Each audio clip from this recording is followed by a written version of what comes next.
Maligayang pagbisita at pagbabalik po sa ating munting channel. Narito na po, ang karugtong ng ating istorya. Ika-375 na kabanata. Maging yelo. Si Jessup ay tumingin dito.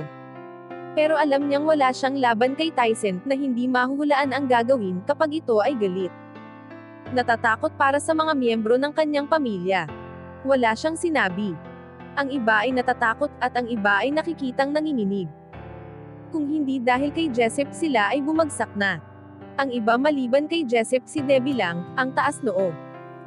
Katulad ng isang proud na prinsesa. Tumanggi na sumuko. Nababaliw ka na ba, wika ni Rufus na kinalabit ang manggas ng damit. Manatili kang nakayuko. Nag-aalala siya na ang paglaban nito ay baka makuha ang pansin ni Tyson.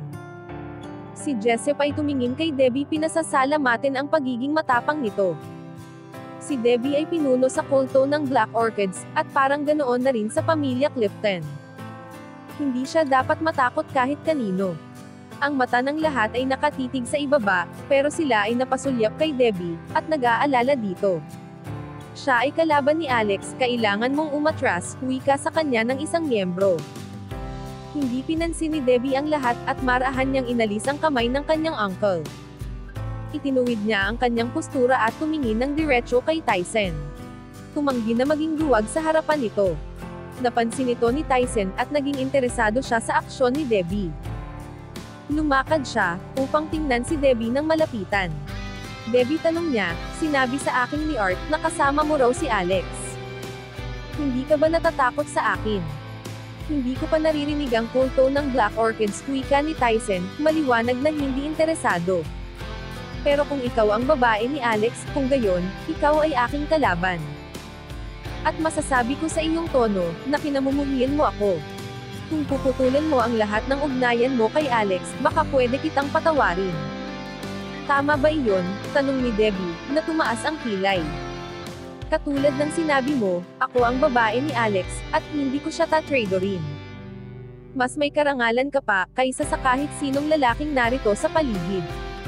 Natahimik ito at napailing, nakakaawa. Nakaramdam ng pagkapahiya si Rufus at naibulong sa lupa, na sana ay bumuka ito, at kainin siya.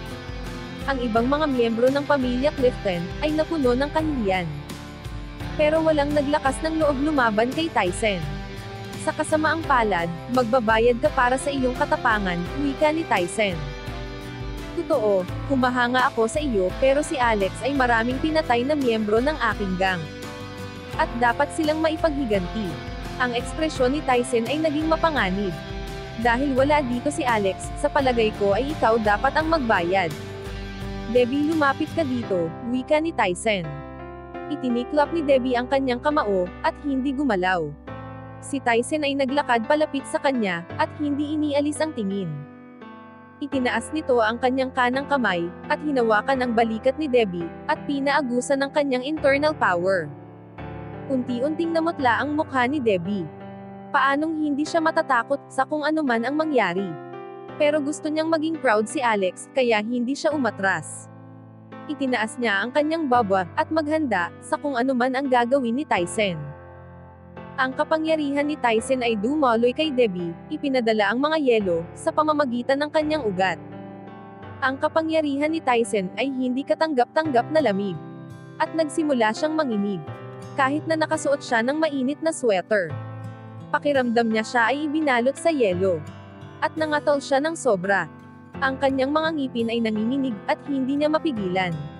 Kahit na anong subok niya. Pakiramdam niya siya ay isang buhay na estatwang yelo.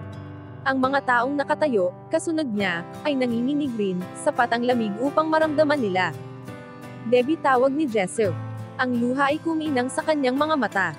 Ayaw niyang makita na nagdurusa ang kanyang pinakamamahal na apo. Pero hindi niya alam kung paano ito tutulungan. Ang aking inner power ay sobrang lamig, sapat ang lamig, upang pumatay, wika ni Tyson. Ang kapangyarihang ito, ay aatake sa inyo kada 24 na oras.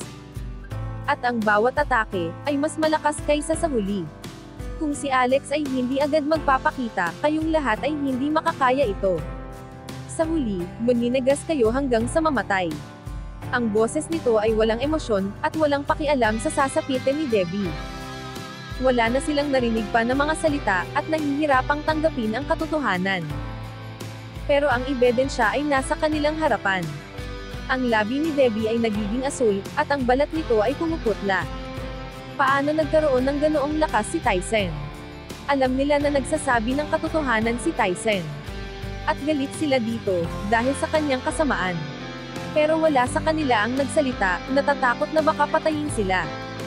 Sa kabila ng pamamanhid, si Debbie ay nasasaktan. At ang kanyang mata, ay kumikinang ang luha na hindi pa nahuhulog. Matapang siyang kumurap, sinusubukan itong pigilan.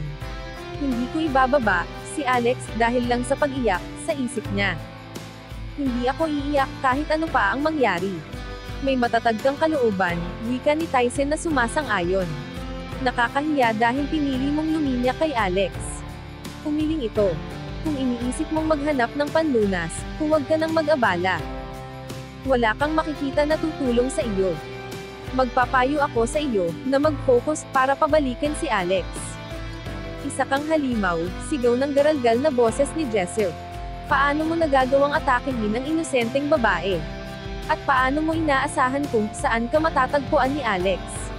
Gagawin ko ang lahat ng gusto ko, sagot ni Tyson. Sabihin niyo kay Alex na maghihintay ako sa bunganga ng Hudson River. Pagkatapos noon siya ay umalis palayo, at hindi na tumingin pa. Ang mas batang lalaki na kasama ni Tyson ay tumingin ng may panlalait sa lahat, at pagkatapos ay umalis na rin. Nang wala na si Tyson, si Jessup ay nag-collapse, at si Rufus ay nagmadali upang tulungan ito. Kailangan mo maging matatag, wika nito. Umalis ka at hanapin si Alex, sabihin mo sa kanya na bumalik. Si Debbie ay nakatayo pa rin, ang mukha nito ay kasing puti ng nyebe, at hindi makapagsalita. Hanggang dito na lang po muna. Maraming salamat po sa pakikinig. Pwede po bang humingi ng subscribe? Bilang pagsuporta sa ating munting channel. Hanggang sa susunod po muli. Stay safe and God bless.